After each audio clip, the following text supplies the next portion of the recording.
नमस्कार, हाम्रो रसोई च्यानलमा सबैजनालाई आज म नयाँ तरिकाले साबुदानाको खिचडी र धनियाको चटनीको रेसिपी शेयर गर्दैछु।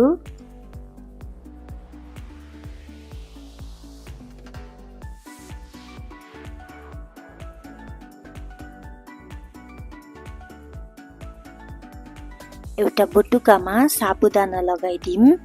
साबुदाना हजुरहरूलाई जति चाहिन्छ त्यति लिनुहोस्। यहाँ मैले साबुदाना लिए, अलिक ठुला दाना गरेको साबुदाना छ र यो साबुदानामा पानी लगाएर मजाले 3-4 पानी धोएर निकालौं।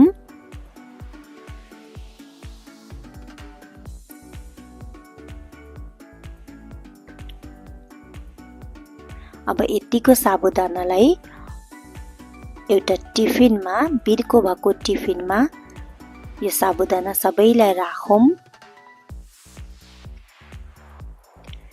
र यो टिफिनको बिर्को लगाएर 2 बाट 3 घण्टासम्म साबुदानालाई राखिदिम टिफिन भित्र। मजाले बिर्को लगाएर अब हेर्नुहोस् कति मजाले फुरफुराउँदो साबुदाना रेडी भयो।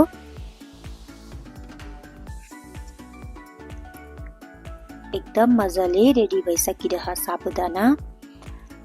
अब रेडी गरौं। यहाँ मैले मुङफलीलाई मजाले भुटेर मुङफलीको बोक्रो निकालेर रेडी गरिसकिरहेछु र एउटा मिक्सर जारमा लगाएर यो मुङफलीको पाउडर रेडी गरौं। पाउडर धेरै मसिनो नहोस्, अलिअलि खस्रो रहोस्। अब यो साबुदानालाई बटुकामा राखेर यो मुङफलीको पाउडर सबै लगाएर मिक्स गरौँ मजाले।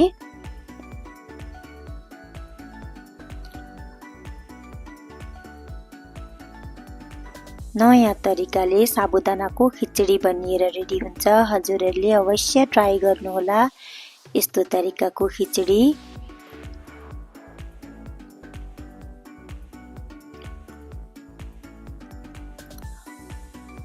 अब रेडी गरौँ हरियो चटनी। यहाँ मैले धनिया राखे, खोर्सानी राखे एउटा, अदुवाको सानो टुक्रो र थोरै जिरो। यहाँ राखे सिधा नुन जुन व्रतमा खाइन्छ र 2 चम्मच दही राखेर पिसेर चटनी रेडी गरौँ।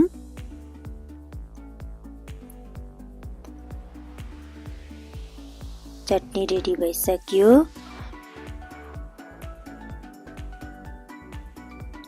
अब यहाँ लिए मैले आलु, अदुवा, खोर्सानी र नरसिंहको पात र आलुलाई मसिनो गरी काटेर अदुवा र खोर्सानीलाई मजाले कुटेर रेडी भइसकिरहेछ।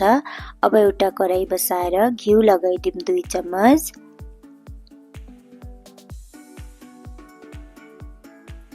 अब घिउ तातिसकेपछि यहाँ लगाइदिम मुङफली। 2-3 चम्मच मुङफली लगाएर सानो आगो पारेर मुङफलीलाई मजाले भुटौं।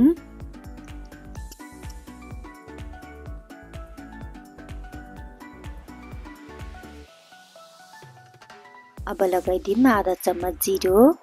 अब जिरो फुलिसकेपछि मसिनो गरी काटेको आलुलाई लगाइदिम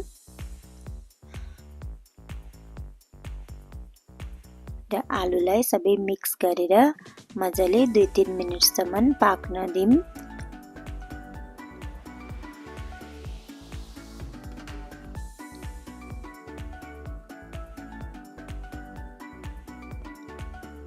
आलु पनि मजाले पाकिसक्न आँट्यो।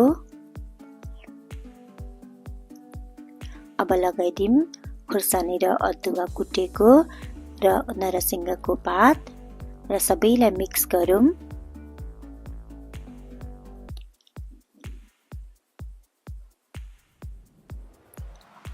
अब लगाइदिम साबुदाना।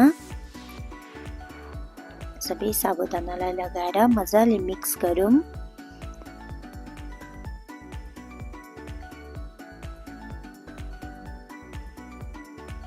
अब यहाँ लगाइदिम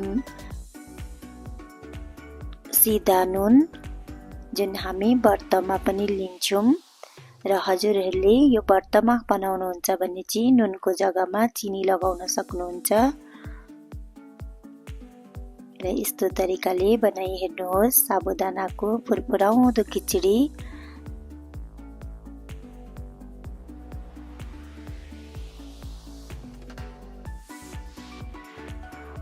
र हाम्रो रसोई च्यानललाई लाइक, कमेन्ट, शेयर गर्न नबिर्सिनुहोला।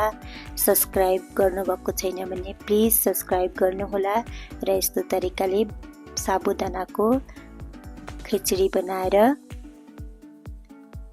एकचोटि खाइ हेर्नुहोला, साह्रै राम्रो लाग्दछ। र आउँदो रेसिपीमा भेट हुने आशा गर्दै धन्यवाद।